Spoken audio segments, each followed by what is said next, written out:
What's up guys, Devin here with Otterpr, and today we're talking about how to craft value propositions for your brand.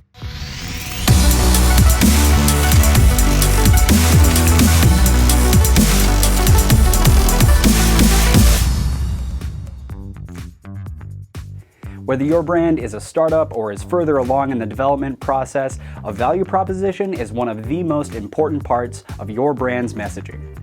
A good value proposition defines your offering and separates your brand from the competition.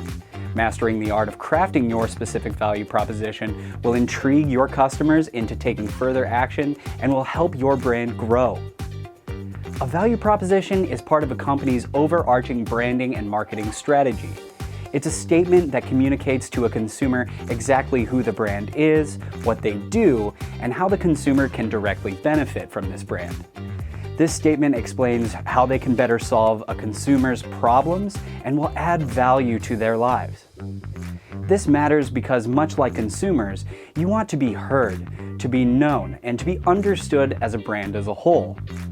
This is what catches your consumer's attention with just a glance, building an audience each and every single day. Crafting a target value proposition for your brand is a great way to maximize interest while defining your niche within a certain market. Here are 3 simple steps for crafting a value proposition and areas of focus to help you nail your delivery every single time. Number 1. Identify consumers' wants and needs and link them to what your product or service offers to solve this problem. Number 2. Elaborate in detail on the benefits of your offering and how your brand can fulfill a customer's needs in its own unique way. Number 3. Differentiate yourself. There may be other alternatives to your brand. Highlight how your brand is different from your competitors. Here's some other things to focus on. Clarity. Your value proposition should be clear and straightforward. You want consumers to understand what your brand is and how they will benefit from it. Consumers should understand what your brand has to offer as clear as you do. A great tip here is to try and avoid using industry-based jargon and terminology where and when you can, because this can sometimes muddy your audience's understanding. Simple, less complex wording can bring a greater degree and broader scope of understanding to your value proposition as a whole. You also want to make sure that you understand your consumers fully. You will need to do a bit of market research here in order to fully understand your consumers' tendencies and pain points so that you can appeal to them on a greater scale.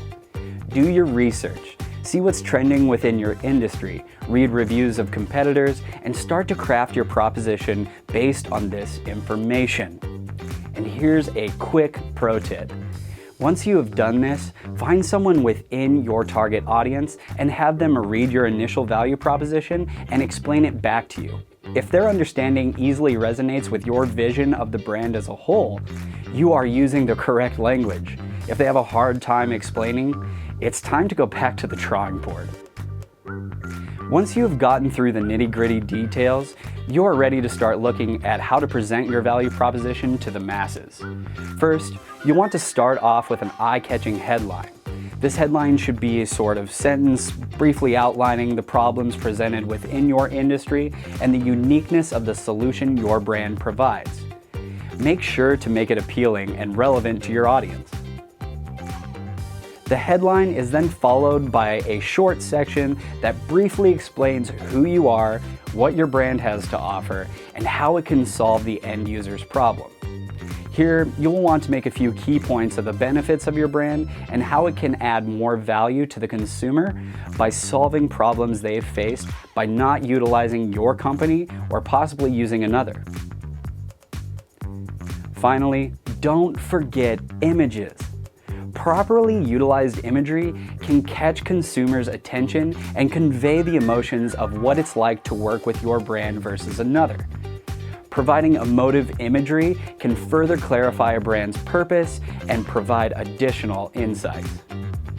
Using this information, you'll be well on your way to crafting a value proposition that catches attention, separates you from competition, and outlines the benefits of working with your brand specifically. If you found this information useful, please like this video, Share it with your friends and colleagues, and don't forget to subscribe for more PR and branding tips just like this. You can also visit us or schedule a free consultation at otterpr.com. Other than that, that's all I have for you today. Otter out.